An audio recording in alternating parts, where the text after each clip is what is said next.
Друзі, всім привіт! Зараз я вам розповім, як ви самостійно можете підготуватись до конфронтації зі своїми батьками і дуже-дуже успішно та безпечно провести цю конфронтацію. Це відео, в першу чергу, для невротиків. Невротики – це надзвичайно розвинені психічно люди. Дуже-дуже розумні, дуже емпатичні, порядні, інтелігентні, приємні в спілкуванні. Це дуже часто талановиті люди, обдаровані. І сама велика їх мрія – це вільно самовиражатись, відчувати себе необмеженими. Вони вже готові проживати своє життя в стані щастя, любові, радості. Але на практиці, попри свої вольові зусилля, вони дуже багато часу проводять в провині, соромі, в стані ненависті до себе, відрази до себе. Вони дуже перфекціоністичні, вони пред'являють до себе надмірні вимоги. Їм завжди здається, що вони ще недостатньо ідеальні, недостатньо досконалі. В стосунках ними дуже легко проманіпулювати. Через їхнє власне почуття провини, сорому. Ними дуже легко проманіпулювати через жаль. Їм важко просити про задоволення своїх емоційних потреб в стосунках. Їм дуже важко виражати злість, їм дуже важко критикувати, надавати негативний зворотній зв'язок. В стосунках вони схильні до догоджання. Тому вони дуже часто стають надзвичайно привабливою ціллю для різноманітних тиранів, аб'юзерів. Ними в стосунках дуже часто маніпулюють, експлуатують їх емоційний ресурс. Чи якщо їм навіть неймовірно щастить, і вони попадають в класні стосунки, де їх повністю приймають, люблять, де готові задовольняти їх емоційні потреби, їм все одно дуже важко приймати цю любов на свою адресу. І взагалі їм важко вже розслабитись повністю і зрозуміти, що вони дійсно заслуговують на краще.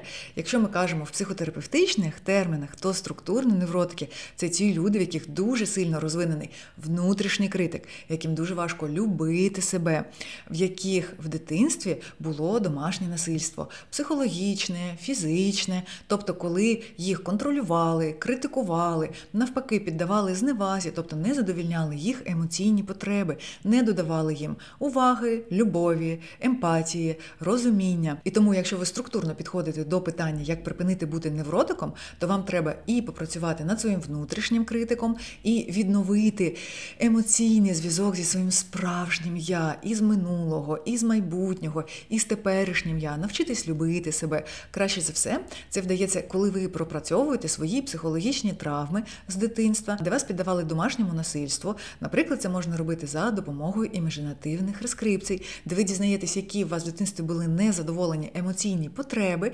відновлюєте контакт зі своєю травмованою дитиною, і потім ви завжди вже в житті можете знаходити купу різноманітних можливостей і людей, які будуть раді і щасливі задовільнити ваші емоційні потреби. Але також дуже важливо для невротиків провести процес конфронтації. Це такий процес, коли ви повертаєте своє життя в свої власні руки, коли ви вже розумієте, що ви дорослий, ви повністю вільний, свободний, нікого над вами немає, і тільки ви регулюєте своє життя.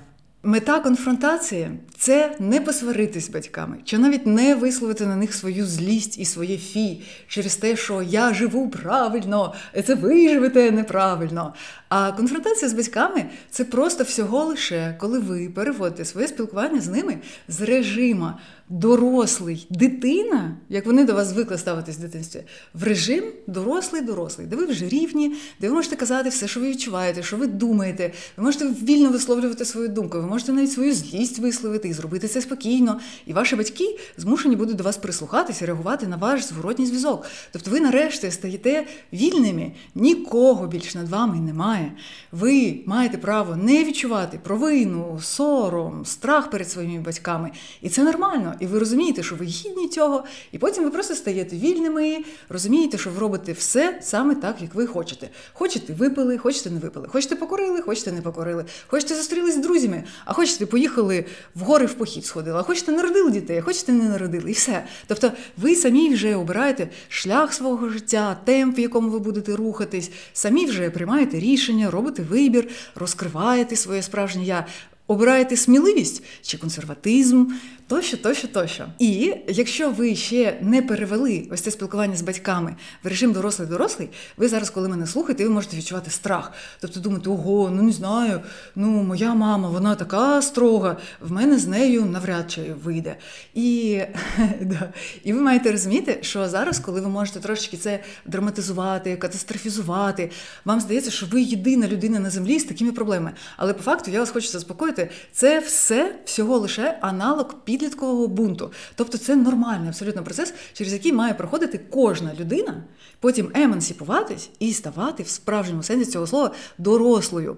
Але якщо вас в дитинстві піддавали домашньому насильству, тобто вас критикували, контролювали, били, можливо, когось піддавали сексуальному насильству, економічному насильству, тобто був аб'юз. Потім, друге, коли вашими емоціями в дитинстві дуже сильно маніпулювали вашою провиною, соромом, страхом, жалем, тобто були емоційні маніпуляції з метою зробити вас більш слухняними і зручними для батьків, замість того, щоб розкрити ваш потенціал. Тому що це батьки мають займатися дітьми своїми і вкладати все в них. Тобто підтримувати їх, хвалити, допомагати їм визначитись з тим, хто вони, що їм більше підходить, що їм менше підходить, давати їм свободу, брати на себе відповідальність вже з дитинства десь. Тобто дітям прививають здорову відповідальність в якихось межах і об'ємах. Тобто, грубо кажучи, ваші батьки піддавали вас насильству чи піддавали вас емоційній експлуатації для того, щоб щоб на вас паразитувати. Тобто це були, скоріше за все, не дуже психічно структуровані та розвинені люди. Тобто це були самі травматики, тому що всі в тій чи іншій мірі травматики, це були люди з розладами особистості, тобто через те, що в них були слабко розвинені базові навички психіки, в них була низька стресостійкість, можливо, вони були в позиції жертви, вони самі себе для життя позиціонували як інфантилів. То, звісно, в них була неймовірно велика спокуса на вас десь емоційно попаразитувати, і так вийшло, що тепер ваше життя, воно не належить вам, воно трошечки, на якийсь шматочок, належить їм. І ви маєте собі просто повернути своє життя.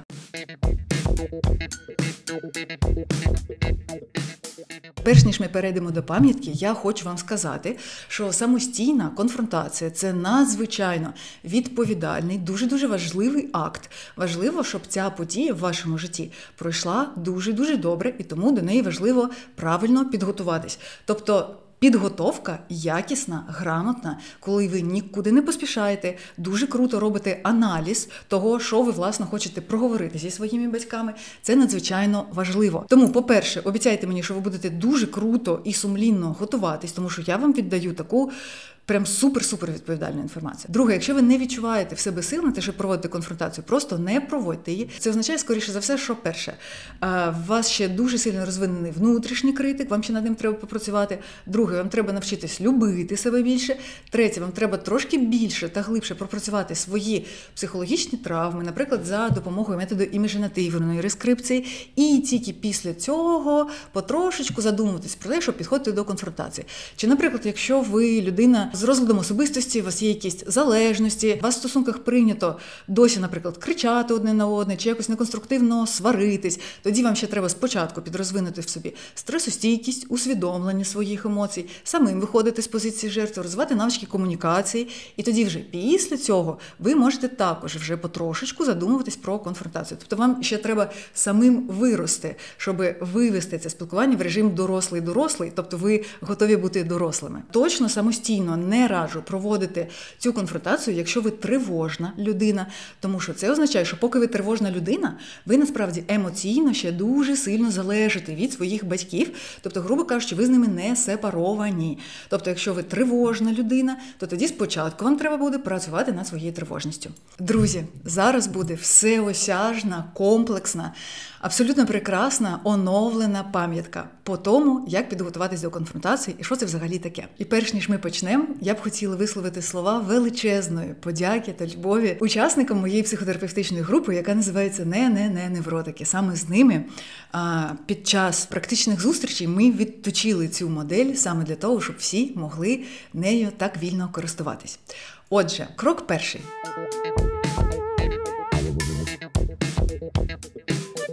спочатку ми маємо визначитись з нашою метою. Ви маєте уявити собі, які б ідеальні стосунки зі своїми батьками ви б хотіли мати. Як це зробити швидше за все? Ви лягаєте в медитацію чи сідаєте зручненько і за методикою любові до себе уявляєте собі себе за 5 років. Себе, такого ідеального, прям, яким би ви мріяли і хотіли би бути. Отакий от на максимум вільний, на максимум щасливий, який робить те, що він хоче, який повністю задоволений своїм життям, який добрий, спокійний, в якого в серці живе гармонія, який повністю реалізовує свій потенціал. От ви його собі уявили, і потім можна навіть зробити таку вправу на поліпшення цього емоційного зв'язку між собою теперішнім та собою майбутнім. І хай він спочатку прийде до вас і щось вам таке дуже-дуже класне скаже, щось таке дуже підтримуюче чи дуже надихаюче. Так ви можете поговорити з собою, і потім уявіть собі, от така людина, які б вона мала стосунки зі своєю мамою, наприклад, чи зі своїм татом. Тобто, от як ви комунікуєте, що ви робите разом. Мабуть, ви хочете цю людину довести до того, щоб вона навчилась вас, наприклад, підтримувати, хвалити, висловлювати вам своє тотальне, повне, безумовне прийняття. Можливо, ви такого хочете. Тобто, перше, ваша мета конфронтації може бути це поліпшити стосунки зі своїми батьками. Тобто, перевиховати своїх батьків таким чином, щоб вони задовільняли ваші емоційні потреби. Тому що, коли ми розвиваємось, нам потрібні еволюційні фігури, нам потрібні еволюційні батьки. А навіщо собі вишукувати когось чужого, буквально якихось жіночок, чоловіків видираєте з вулиці, щоб вони були вашими новими, надихаючими вчителями, тренерами. Наприклад, я собі знайшла вчительку з вокалу. Тому що в мені є творчі потреби. І навіщо? Тобто іноді не обов'язково шукати інших людей, коли в нас є живі батьки. Якщо вони ще молоді, якщо в них є шанс на те, щоб стати свідомими, обов'язково треба використати цей ресурс і спробувати зробити це. Друга мета вашої конфронтації – це навпаки трошки дистанціюватись від батьків. Тобто ви можете продовжувати мати з ними стосунки. Це коли ви їм вдячні багато за що. Це коли для вас важлива дуже оця близькість між вами, такий родинний зв'язок, усвідомлення родинності взагалі, традиційних таких цінностей, якщо вони для вас важливі, то ви тоді будете з батьками мати такі стосунки, що ви підберете правильну дистанцію з ними. Це буде трошки далі дистанція, ніж зараз є. Потім у вас з'явиться якась форма цього спілкування, яка буде вас влаштовувати. Тобто, що вашим батькам можна буде казати, чого не можна буде казати. Тобто, це таке ділове спілкування. Ти бабуся моїх дітей, ти моя мама, ти свекруха моєї дружини. Тобто, от ці ролі, вони дуже чітко для ваших батьків прописуються, для того, щоб ви були задоволеними. І це може бути дискусія. Тобто, вони вам скажуть, окей, я можу це робити, але тоді ти, будь добр, то-то, то-то. І тоді це у вас буде така, співпраця дуже плідна. І третя мета конфронтації – це може бути зовсім розірвати стосунки з батьками. Адже на землі існують такі батьки, які є на 100% шкідливими. Це, наприклад, якщо вас піддавали сексуальному насильству, чи коли ваші батьки такі дуже-дуже невідповідальні алкоголіки. Взагалі це вимірюється суб'єктивно. Чи коли ваші батьки нарциси. Тоді там теж варто задуматись в бік того, щоб не спілкуватися з ними повністю. І дивіться, багато в кого викликало обурення те, що я припинила стосунки з моєю мамою. І, звісно, не всі батьки такі. Я вам просто показала свій індивідуальний випадок, який потрапив якраз в цю категорію. В цілому я можу сказати, що поліпшити стосунки з батьками можна десь в 15, напевно, відсотках випадків, якщо ми беремо всі 100% людей зараз в Україні. Потім десь 70% чи 80% це буде оцей підбір правильної дистанції та форми спілкування. І десь 5-10% випадків це коли взагалі варто розірвати спілкування з батьками. Це коли ви розумієте, що будь-яка адекватна комунікація, вона в 100% випадків, їй неможливо здійснитись. Тобто адекватної комунікації не буде ніколи, крапка. І ви в цьому, переконані на 100% випадків. Але перед цим ми ще попередньо перевіримо. Адже коли ви проводите конфронтацію з батьками, легше за все зрозуміти, в яку з цих категорій вони потраплять, саме за допомогою того, як вони будуть реагувати на те, що ви починаєте з ними конфронтацію. Тобто ось ці, грубо кажучи, безнадійні батьки, вони в 100% 90% випадків будуть реагувати на дуже-дуже сильну агресію. Тобто ви їм щось кажете, вони на вас починають кричати, чи вони починають дуже сильно маніпулювати. Ви їм тоді даєте ще один шанс повернутися до нормальної комунікації. Наприклад, ви кажете там: не кричи на мене, будь ласка, мені це неприємно, давай зараз просто спокійно поговоримо. Там вони починають ще громче кричати, чи коли вони там перші швиряють трубки, кудись убігають. Тобто вони починають прям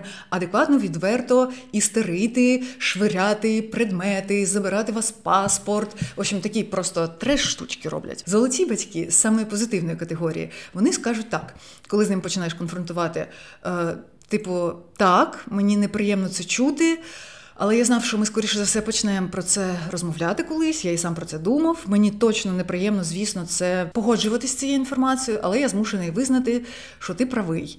Там, я про це теж думав, так, я вибачаюсь. Але не для того, щоб себе виправдати, а для того, щоб, скажи мені, які ти хочеш стосунки мати зі мною тепер, і я виправлю прямо ту шкоду. Зараз ще є супер прекрасні батьки, самі золоті, да? Це ті, які перші підходять до дітей і кажуть: я усвідомив, що тоді-то, тоді-то, я так-то піддавав тебе насильству, чик-чик-чик, в мене все записано, вибач мене, будь ласка. І скажи мені, будь ласка, ти зараз одразу просто мене не вибачай, ти ще походи, подумай, мабуть, є якісь претензії, мабуть, є якісь побажання, я все виконую, готовий, скажімо так, компенсувати ту шкоду, яку я тобі завдав зараз, для того, щоб ти був цільний, психічно здоровий, щасливий і відчував себе необмеженим. А більша кількість батьків, вони спочатку такі трошечки починають виправдовуватись, якби цей м'ячик від підпонгу відбивати, але ти їм що ти там продовжуєш казати, і їх з часом можна так перевести в розряд того, що вони задумаються і підуть думати. Також я б хотіла сказати, що конфронтація, вона також не обов'язково має бути такою радикальною. Тобто в нас є два різновиди конфронтації. Перше, ви можете просто писати конфронтаційний листи, зібрати все досьє, і в один прекрасний день з цією папочкою ви, приходите до батьків, викладаєте її на стіл, так одягаєте окуляри і кажете: що ж, X, Y, поговоримо, настав твій час. І проводити з ними таку радикальну, все в одному конфронтацію. А другий варіант, він такий консервативний. Це коли ви так виписали для себе, все, що вам подобається, все, що вам не подобається, вже проаналізували. І потім з батьками відбувається комунікація, і ви так точково в понеділок, в березні, тік-тік-тік, чуть-чуть підкоригували. Потім наступний день, коли просто точково вам саме щось не подобається, ви підкрутили цей моментик, і батьки вже такі потрошечки починають перевчатись. Да, самі навіть того не помічаючи. І ви самі вже зараз маєте подивитись, які ви хочете стосунки мати з батьками, наприклад, поліпшити. Потім ви оцінюєте для себе, в яку з категорій потрапляють ваші батьки, плюс-мінус. Тобто, ймовірність бути в категорії гарних батьків, то вище, що вони молодше, сучасніше, і взагалі живуть таким активним, повноцінним життям. І третє, обираєте стиль. Чи ви хочете провести конфронтацію в радикальній формі, тобто у вас вже, грубо кажучи, просто гнів, накопилось багато гніву і дуже хочеться багато чого сказати. Чи ви хочете провести такий ненав'язливий, супер нестресовий, дуже лайтовий, гнучкий такий метод підкруточок. Консервативний назвемо його. До речі, якщо ви обираєте варіант взагалі не спілкуватись з батьками, то про що це каже? Ви то можете з ними не спілкуватись, на 8 березня ви їх не вітаєте, з Новим роком ви їх не вітаєте, і з Різдвом, і на прощену неділю не пишете: пробач мені, будь ласка, за все. Тобто, ви можете не спілкуватись, але в нас є в Конституції сімейний кодекс, за яким прописано, що оскільки батьки виконували свій обов'язок, тобто, грубо кажучи, вони вас народили, годували і дали вам дім, то і ви також маєте забезпечити їм старість. Тобто, якщо вони, наприклад, будуть хворіти, то ви маєте подбати про те, щоб замість вас хтось виконував оцей обов'язок догляду за вашими батьками, чи ви маєте бути готові до того, що за ними все ж таки доведеться доглядати. Тобто, в цілому, це ми їм маємо. Але, знову ж таки, якщо у вас був такий випадок, наприклад, сексуального насильства, що ви взагалі не хочете нічого, то саме ви маєте на це право, Навіть попри те, що ось ці 99,99% людей вас не зрозуміють. Вони просто не знають вашу історію, вони не знають ваш ступень страждання і ваш градус відхилення від вашої ідеальної осі життя. Тому ви завжди вправі обирати для себе, в першу чергу, своє життя. Тому що це ви проживаєте своє життя. Це ви народились, ви помрете, і вам потім за цей шлях, грубо кажучи, відповідати перед самим собою. Тобто, у вас теж попереду буде смерть, і до цієї смерті ви маєте підійти в стані, що ви просто прожили життя на максимум.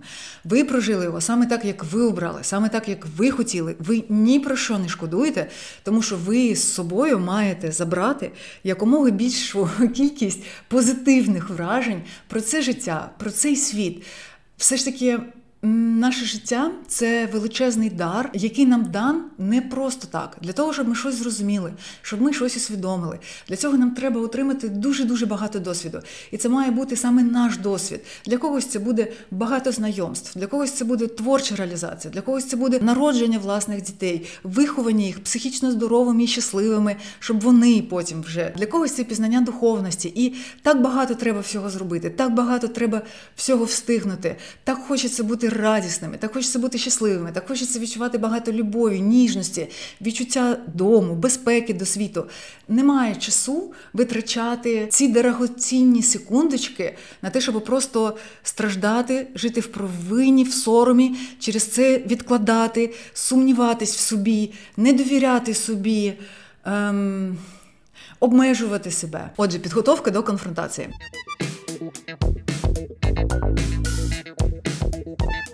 Ви маєте все прописувати. Значить, спочатку, якщо у вас дуже багато емоцій до батьків, ми зараз нікуди не поспішаємо. Ви можете виділити собі 2 тижні. І під час цих 2 тижнів ви просто ось так от, як воно лється, так хай воно і лється. Просто всі емоції, мішмаш, просто все вивалюєте на папір. Папір витримає це все. От так ви випльоскуєте абсолютно всі свої емоції. В процесі того, як ви їх випльоскуєте, ви просто позбуваєтеся цього всього грузу, який якби і на них випльоскувати не хочеться, тому що хочеться, плюс-мінус адекватно поговорити все ж таки, правда? От. І ви випльоскуєте весь свій гнів, весь свій сум, всю свою жаль, всю свою любов до них, тобто всі емоції. Все. Ви виплюснули, і в процесі того, як ви їх випльоскуєте, ви якраз вже потрошечку собі наматуєте там кудись на нові нейронні зв'язки, що, маніпулювали, значить, провиною більше за все. Тобто по тому, скільки буде емоцій, більше за все вилазити. Значить, маніпулювали провиною, виходить, чи соромом маніпулювали, чи жалем маніпулювали, чи просто залякували, просто тупо страхом маніпулювали. Це така найпримітивніша маніпуляція. Чи били, просто вбивали щось в голову. Тобто ви це все для себе аналізуєте, а потім ще можна зробити ось цю дивовижну, прекрасну лінійку психологічних травм. Це в мене є відео, як я вилікувала всі свої психологічні травми, і там був самий класний коментар, що, Євгенія завжди розповідає, що от зараз вона вилікувала всі свої психологічні травми, а потім нові пачки психологічних травм вигружаються.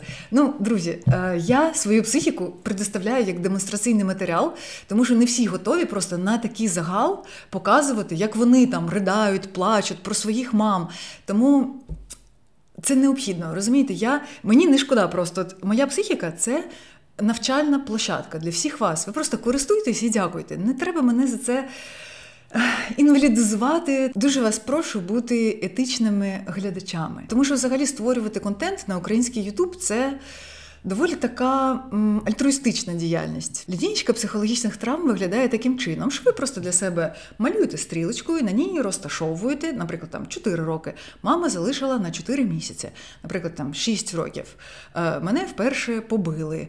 Наприклад, в 12 років. Мене востаннє побили, але перед тим, як мене востаннє побили, я мав якусь істерику чи ще щось. І так от ви виписуєте всі свої травми, і ви можете, якщо вони для вас суб'єктивно великі, ви можете їх великими, такими кружочками огортати. Якщо вони для вас маленькі, то це буде така маленька точечка. І це для вас вже буде дуже крутим шаблоном для того, щоб прописати конфронтаційний лист. Да. Тобто всі гнівні листи і взагалі емоційні листи протягом 2 тижнів – це одне. Конфронтаційний лист вже – це в першу чергу велика така аналітична табличка, в якій ви відображаєте. Вона має структуру, певно. всі ваші травматичні ситуації будуть такі пункти 1, 2, 3, 4, 5 і так далі, 10. Більше 10 не треба брати. І сам конфронтаційний лист, він буде в такій структурі. Перше, коли ти робив це і це.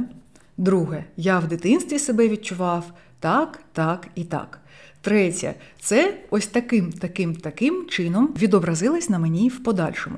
І четверте, у зв'язку з цим, я тебе прошу не робити більше, будь ласка, ось так, і робити замість цього ось це. Тобто, наприклад, мама, коли ти приходила до мене в дитинстві після сварок зі своїм чоловіком і починала мені дуже довго розповідати, яка ти бідна, як він тебе ображає, і починала мені жалітись на своє життя, скиглитись і скаржитись. Друге, я відчувала до тебе дуже багато любові, турботи, бажання тебе підтримувати. Третє. Це відобразилось на моєму житті таким чином, що тепер я схильна вирішувати проблеми інших людей. Я схильна до співзалежності, до того, щоб їх підтримувати. Мною можна легко проманіпулювати через відчуття жалю до людини. Через це мені завжди в житті потрапляються інфантильні люди, яким я не можу надавати негативний зворотній зв'язок. Друге. Мама, коли ти мене била, можна потім додати опис того саме, як била. Тобто, коли ти на мене спочатку кричала «заходь в свою кімнату», а потім зачиняла за собою двері і била мене наотмашь по обличчю. Друге. Я відчував повну зажатість в тілі, скутість, шалений страх перед тобою. Я весь зажимався. І я відчував сум, що моя мама мене не любить. Третє, як це відобразилось на мені в подальшому. Я тепер перед своїм керівником буквально зажимаюсь. Я знаю, що до мене люди ставляться нормально, але я не можу висловлювати свою думку. Я боюсь. В мене складнощі в тому, щоб просуватись по службі. Тобто, дивіться, для чого нам потрібен саме цей конфронтаційний лист, саме в цій структурі? В першу чергу для того, щоб ви самі зрозуміли та усвідомили всю цю дуже цікаву систему взаємозв'язків. Як це пов'язано? Коли тобі мама, грубо кажучи, казала в дитинстві «закрий рот, їж суп і одягни шапку».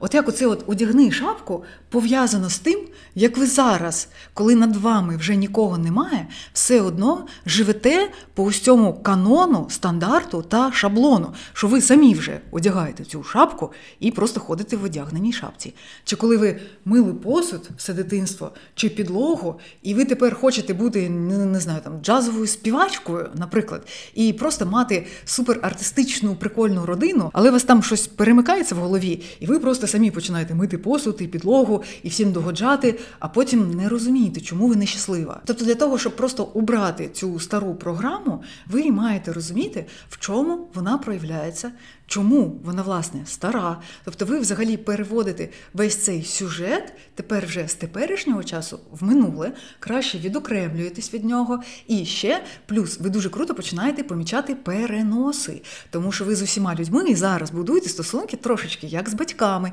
І обов'язково з кимось з людей у вас будуть проблеми. Чи це буде керівник, чи це буде людина, ваш партнер, бізнес, чи це буде дружина, чоловік, чи це буде якась, не знаю, дуже крута впливова людина, з якою ви хочете познайомитись, але ви відчуваєте, що ви не можете круто, вільно самовиражатись. Взагалі, я вам нагадаю, що конфронтація – це не єдиний метод, інструмент, як ви можете позбутись неврозу.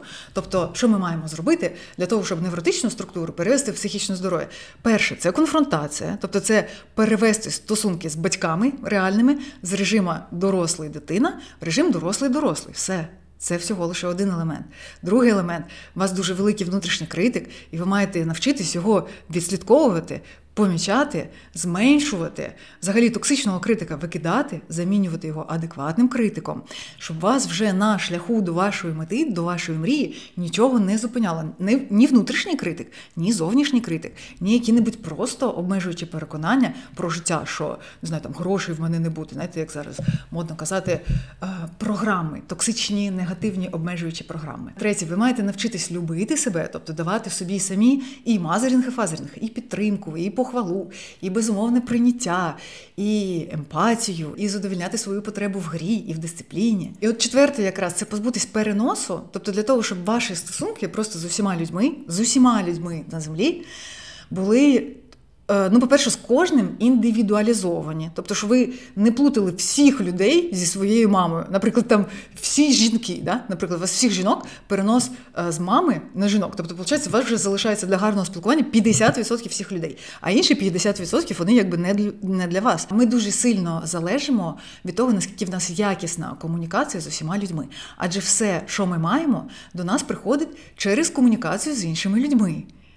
Через співпрацю, через дружбу. І тому ми маємо мати якомога більший вільний потенціал для того, щоб вибудовувати гарні стосунки зараз, тепер вже в нашому житті з людьми. Тому переносу треба позбуватись. Ще перенос проявляється в тому, я про перенос ще буду розповідати в наступному відео.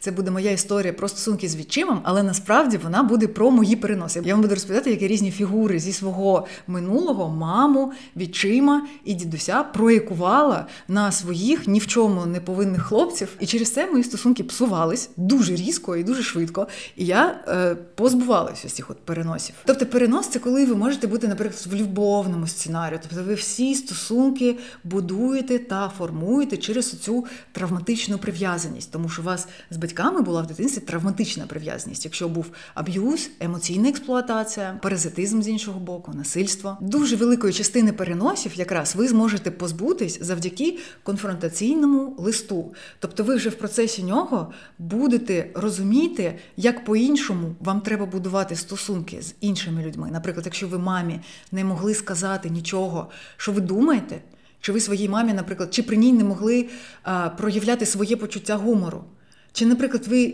не могли сказати «ні», чи, наприклад, вам не можна було висловлювати злість. Наприклад, мені не можна було висловлювати злість і надавати будь-який негативний зворотній зв'язок. Мені не можна було критикувати. Мені дуже часто не можна було висловлювати свою думку. І для мене критично важливо було повернути собі саме право висловлювати свою думку. Тому що я дуже люблю свої думки, і я дуже люблю їх висловлювати. І поки ви пишете цей лист, ви розумієте, що зараз в стосунках з іншими людьми ви не можете робити те ж саме, що вам не можна було робити там. Там не можна було самовиражатись, ви не можете самовиражатись. Там не можна було радуватись, тут вам тепер в житті не можна радуватись. Там вам не можна було висловлювати злість, ви тепер нікому не можете висловити злість. Там вам треба було догоджати і бути маленьким, тут ви не можете відчути себе самим головним в своєму житті. Так ви усвідомлюєте цей перенос, і потім, ви ж вже розумна, доросла людина, ви таки вже раціонально, чик-чик-чик, цю реакцію ми відключаємо. Чи такий, типу, от як візьму зараз, як висловлю злість, і в ненасильницькій формі ще, і подивимось, що буде. І потім раз, і що це життя ваше не краще змінюється вже. І ви такі, ого, прикольно, походу можна все вже мені. Да. І там починається таке щастя, такий кайф, ви такі, вау, я живу, ух ти, це так прикольно, ху-ху-ху. Після того, як ви написали вже свій конфронтаційний лист і заповнили цю табличку, ви можете його написати також в вільній формі. Це залежить від того, ви більш така структурна людина, чи ви більш творча, артистична людина, більш емоційна людина. А краще зробіть все ж таки і табличку, і у вільній формі. І після того, як ви цей лист прописали, вам дуже-дуже-дуже важливо його комусь прочитати. Чи хоча б прочитайте його собі. Якщо у вас взагалі немає людей, які готові бути вашими супутниками, друзями на цьому шляху, якщо у вас немає психотерапевта, ви можете навіть записати себе просто на відео під час того, як ви читаєте свій конфронтаційний лист. Тому що під час того, як ви його читаєте, ви розумієте, що десь між тою емоцією, яка написана в листі, і вашою емоцією відбуваються розбіжності. Наприклад, ви розповідаєте там в листі про злість, а кажете це з інтонацією провини. Типу там «І все, тепер я вирішив, що я більше ніколи не буду тобі догоджати». І такі, щось не збігається емоція з вмістом. І тоді ви можете з'ясувати, що у вас ще є десь залишки провини перед батьками, чи сорому перед батьками, чи страху перед батьками, чи жалю до батьків. Всі ці емоції, вони мають бути переведеними в злість. А злість не в тому плані, що «ах, ти ж така погана, така сяка». А злість – це Це вираження вашого глибинного права не погодитись на те, що те, як вас виховували в дитинстві, це оптимальний варіант, який підходить саме вам, вашому справжньому «я». Що ви заслуговуєте на більше, чи ви заслуговуєте на менше, наприклад, щоб вас поменше били, чи ви заслуговуєте взагалі на щось інше. Наприклад, не на те, щоб вам казали «будь слідчим», а ви хочете бути танцюристом чи музикантом, наприклад. Чи ви хочете бути співачкою, а мама вам каже «ставай бухгалтером, як я». І так ви свій лист будете писати. Це може бути тоді, коли у вас є ще провина, жаль, чи сором, чи страх перед батьками, коли ви ще продовжуєте їх десь виправдовувати. Тобто знаходити аргументи, це, скоріш за все, те, чим вони самі виправдовували свою поведінку і своє насильство. Типу, що вони були бідними, чи тоді були часи такі жорстокі, чи тоді ще не було психотерапії, чи вона занадто рано вас народила. Це все не виправдовує того, що вас можна було бити, чи можна було бути неемпатичними по відношенню до вас. Адже я точно знаю, це мій особистий власний досвід, я знаю, що існували і в ті часи адекватні, класні, веселі, стресостійкі батьки, які вирішили взяти на себе відповідальність за своє життя, які навчились радуватися, десь брати ресурс. Вони займалися спортом, саморозвитком, читали книжки, чи хоча б просто додумувались до того, що дитина – це таке ніжне створіння і краще його не ображати. Тобто вони самі якось усвідомились завдяки народженню дітей. Тобто експлуатувати чи не експлуатувати, піддавати аб'юзу чи ні, розвиватись чи не розвиватись – це вибір все ж таки. І кожній людині з нас, в який би час ми ні народились, цей вибір даний. І не варто знімати з них відповідальність за їх життя і виправдовувати їх поведінку чимось. В цьому і прикол, щоб ми самі під час нашого життя додумались, в нашому житті є насильство, чи в нашому житті немає насильства. Це вибір в бік зла чи добра. І кожен має обирати як персона, з якою він живе, щось своє. Кожному для цього дані мізки, серце, тіло. Тобто ми маємо прийти до того, що наші батьки, вони і не гарні, і не погані, вони жили своє життя, а ми будемо жити своє життя. І щоб це ні в кого не викликало ніякої драми, ніякої катастрофи, щоб це не було трагедії, щоб це пройшло спокійно. Якщо ви відчуваєте, що ви дуже-дуже хочете провести конфронтацію, ви вже готові до неї, тому що після мого відео про мою конфронтацію з мамою дуже багато було заявок, просто мільйон до супервізанток моїх і до мене. Я вам хочу сказати, так, є така можливість підготуватись до конфронтації з батьками за допомогою моїх супервізанток. Звертайтесь до них, будь ласка, на консультацію. Оксана дуже-дуже круто може підготувати вас до конфронтацій. Вона допоможе вам скласти конфронтаційні листи, правильно виправити ваші помилки, потім підготувати вас до конфронтації і забезпечити вам психологічну підтримку в цьому дуже-дуже зворушливому, прекрасному процесі. Лера може навчити вас любити себе, відновити емоційний зв'язок зі справжнім «я» і знайти дуже-дуже багато здорових, класних джерел для відновлення своєї енергії. Дар'я Лапшина – це майстер з проведення імажинативних рескрипцій. Це та сама психотерапевтка, яка навчила мене саму проводити імажинативні рескрипції. Тому, якщо ви маєте психологічні травми, які би хотіли пропрацювати і перезаписати свої травматичні згадки про минуле, то тоді звертайтесь, будь ласка, до Дар'ї. Вона є сертифікованим схемотерапевтом, а схемотерапія є науково доведеним методом психотерапії. Вікторія, вона більше спеціалізується на роботі з травматиками, тобто з людьми, яких піддавали фізичному та сексуальному насильству. Якщо у вас є психологічні травми, які би хотіли комплексно пропрацювати, то тоді звертайтесь до Вікторії.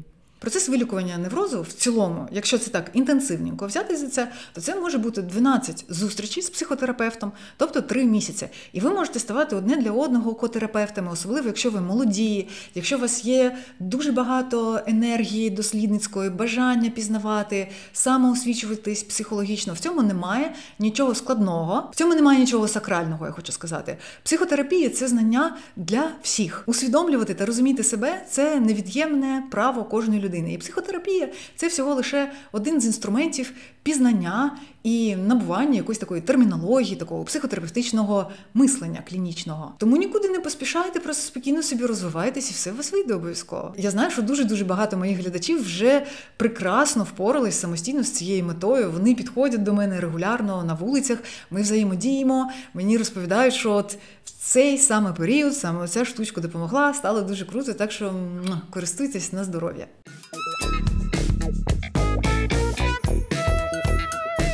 І от, друзі, дивіться, зараз, в принципі, вам вже можна виключати це відео і йти оце все робити, що я вам сказала.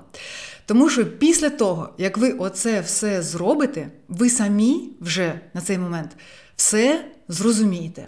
От як, коли, в якій формі проводити конфронтацію. Якщо ви зробили дуже-дуже грамотний аналіз, ви для себе зрозуміли вже, які ви хочете мати стосунки з батьками. Наприклад, ви хочете мати, якщо з ними гарні стосунки, такий невеличкий вам лайфхак. Ви одразу конфронтацію не проводьте, а ви їм скажіть якось. Типу, мама, тато, хочу з тобою поговорити про моє дитинство. Я в цілому тебе дуже люблю, я не хочу з тобою сваритись, я не хочу з тобою з'ясовувати стосунки, я б тобі просто хотів проговорити певні моменти, які для мене важливі, особливі. Можете сказати, я зараз подивився відео в Ютубі, мені просто цікаво спробувати, от спрацює чи не спрацює. Сприймай це просто як вправу, як гру, просто як мою таку примху. Якщо хочеш, навіть можеш серйозно сприймати, просто дай мені можливість це зробити. От. І хай вони потім підуть, такі, ми не сьогодні будемо розмовляти, ми там за 2 тижні давай порозмовляємо. Чи скажи мені, коли ти будеш готовий. Тобто це така, якби, ви їх вже трошечки готуєте до конфронтації. І адекватні батьки, вони завжди візьмуть паузу, вони сходять, подумають, підготуються. І коли ви їм вже кажете, такі типу, ну от пам'ятаєш, було діло там, тоді-то, то-то там було. І вони такі, ну, наприклад, там, ні, не пам'ятаю. Ну, розкажи. І ви їм там розказуєте, і він такий, о, блін, да, розумію, тобі тоді неприємно було. Ну, вибач, я цього не мав на увазі, не хотів тебе образити. Звісно, синок чи донечко, я завжди тебе дуже-дуже люблю, підтримую, хочу, щоб ми були друзями, і ти можеш все, звісно, я тебе люблю, підтримую, буду хвалити. Тобто батьки – це як такий дуже особливий звір, до якого треба ще знайти свій підхід. Це такі емоційно вразливі, скажімо так, люди. І їх дуже важливо не налякати, да? Тобто підхопити їх в правильний момент вже, сказати їм правильні слова. І коли цей аналіз вже готовий, ви це зрозумієте. Якщо ви захочете, ви зможете просто так десь точково, знаєте, тобто там мама, наприклад, починає вам коментувати, що ви там неправильно, наприклад, овочі нарізаєте на борщ, чи він вас не такий, типу, от, як треба. І ви така, оп, типу, мам, я вже доросла людина, чик-чик-чик. І вона така, хоп. Тому що ви для себе вже розписали всі ці історії, коли ви до неї приходили, для того, щоб їй допомогти, наприклад, коли вона щось готує, а вона від вас там відмахувалась. І ви вже не будете, якби, їй цю рану коперсати. І так спокійно, точково скажете, і все буде так добре. Тобто можна і конфлікт обійти, і так, як вам треба зробити. Чи, наприклад, якщо ви оберете радикальний варіант конфронтації, то коли у вас все вже прописано, коли ви вже повністю готові, і ви вже йдете на цю подію як на весілля, власне, як на власний свій день народження. Для вас же це абсолютно радісна подія. Буде трошечки страшно, можливо, навіть будуть колінки труситись, але це нічого страшного. Це якби ви йдете на зустріч своїм страхам для того, щоб подолати їх і стати дорослим. І цю розмову з батьками, її можна провести весело, її можна провести спокійно, її можна провести ненав'язливо. Ви самі режисер свого життя, ви самі обираєте цей жанр конфронтації. І що більше ви зріла людина, що більше ви доросла людина, що більше ви підготовлена, досвідчена людина, то легше вам буде з цього всього репертуару обирати саме той жанр, який вам сьогодні більше за все подобається. Звісно, це вже питання вашої власної психологічної самоосвіти, але зараз такі часи, що ми маємо бути освіченими у всьому, якщо ми хочемо бути успішними і конкурентоздібними.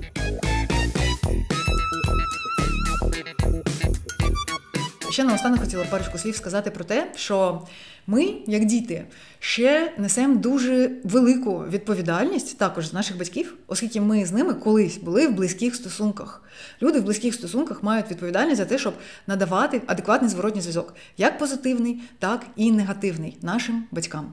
І якщо ви, не дай Боже, через свій страх, бажання замовчати, не надасте їм адекватний, і негативний, позитивний зворотній зв'язок, на який вони заслуговують, ви можете дуже погану послугу їм зробити. Вони ніколи не будуть мати можливості усвідомити, що саме і чому вони зробили. Тобто ви буквально віднімаєте в них величезний шматок інформації, який їм є абсолютно критично необхідним для того, щоб оцінювати своє життя, свій шлях на цій землі, для того, щоб готуватись, власне, до своєї вже смерті. Тобто конфронтацію варто ще проводити і для того, щоб реалізувати свою екзистенційну місію для своїх батьків. На мою думку, це прояв любові в вищому сенсі цього слова.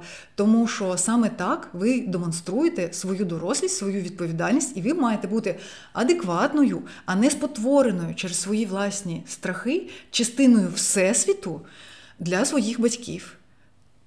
Того всесвіту, який їх оточує і з яким вони взаємодіють як свідомі істоти. Якщо щось вам залишилось незрозумілим після цього відео, будь ласка, задавайте свої запитання в коментарях. Я буду дуже-дуже рада вам відповісти на ваші уточнюючі, якісь прояснюючі запитання. І якщо будуть якісь такі цікаві заявки, пропозиції, ми можемо об'єднуватись в спільноти для того, щоб підтримувати там одне, для того, щоб ваша робота над собою була результативною. Друзі, також підписуйтесь, будь ласка, на мій Patreon.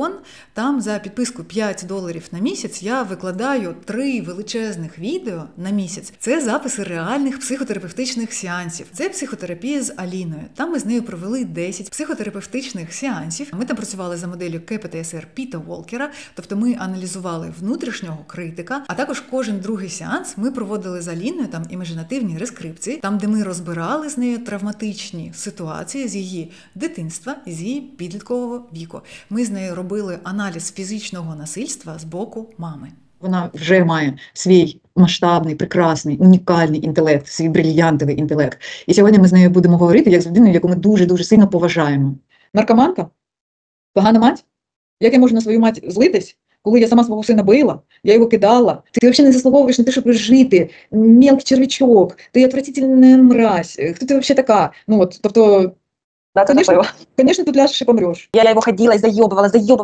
І якби, наскільки я прагну, в мене оця от моя агресія на себе, да? Наскільки мені хотілося, щоб це все зруйнувалось. Типу, моє життя, оце от усе, типу, я хотіла його якби зруйнувати. Ні. Це була погранична поведінка, ти хотіла там встановлення структури і кордонів. Хоть бей себе сковородкою по лицу. Мені вообще пахеру, як ти навчишся це робити.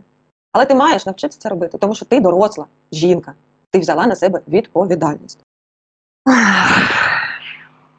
Ну, тобі дуже складно, Алінка. Да. Ти взагалі не розумієш, що робити. Так, вона не знає просто, що робити, вона просто не знає, що робити. Вона нічого не знає, їй дуже страшно, тому що в неї ніколи досвіду такого не було. Вона не знає, як доглядати за дітьми, як це взагалі має відбуватись. Я би її обійняла, і я б їй сказала: привіт, я дуже тебе рада бачити в твої 16 років, дуже приємно познайомитись, ти така маленька, ти така беззахисна, ти така... Я її собі уявляю, що вона така хрупка, такий бідненький, такий замориш, такий худенький, такий маленький. Я правильно уявляю? Так, я була. Тому що ти саме волшебна, саме щаслива, наша саме улюблена наша дівчинка. Ми тебе дуже-дуже любимо, яка ти хорошенька, яка ти ніжненька. Але для тих, хто підпишеться пізніше, я хочу сказати, що оскільки 10 сеансів з Аліною вже поки що вистачило, і вона пішла гуляти, жити своє життя, то з 11-го сеансу на вас чекає сюрприз. Там вже будуть відеозаписи не сеансів з Аліною, а щось дуже-дуже також цікаве і різноманітне. Я переплутала, з Аліною було 9 зустрічей, от 10-та вже зустріч. Це буде щось таке дуже-дуже особливе. Я вам гарантую, що ви поплачете. Це буде така дуже позитивна, класна. Все ж таки дам невеличкий спойлер, це рескрипція також. Я зараз просто величезна фанатка рескрипцій і хочеться максимум соку і пользи взяти з цього інструменту. І після Лєриної рескрипції, хто не дивився, подивіться обов'язково попереднє відео, це рескрипція з Лєрою. В мене після цієї рескрипції з'явилось таке мощне відчуття дому, і мами, і базової довіри до світу, і відчуття безпеки. Я з цією темою багато років працюю. Це для мене вже не перший раунд, не перший шар. І ось вкотре я вже знов... І після кожного разу, що мені вдається розслабитись, довіритись світу, і намацати десь оце відчуття дому і мами, кожен раз після цього в мене відбувається стрибок в якості життя, в кар'єрі, в ступені насолоди життям. І ще всі рескрипції в мене приводять до того, що мені треба піти на вокал, почати грати на музичному інструменті, піти на акторські курси і реалізовувати більше таку свою частину, як артистизм. От про що б ні були рескрипції, з ким би вони не були, мені завжди: Женя, тобі туди, в артистизм. Що ж, скоро ви почуйте, як я співаю, напевно, вже. Дуже дякую Даші і Лєрі за те, що вони для мене зробили. Це просто такий кайф. Це така насолода відчувати себе прям справжнім собою. В наступних відео я вам розповім за зовнішнього критика, розповім свою історію з відчимом, яка нам продемонструє, як перенос працює в стосунках. Підписуйтесь на мій канал, залишайте коментарі, ставте вподобайки, чекайте на мої нові відео, ставайте моїми патронами на Patreon, записуйтесь до моїх самих прекрасних на землі супервезанток. Я вас дуже люблю. Бажаю вам від всього серця жити в щасті і любові. І всім па-па!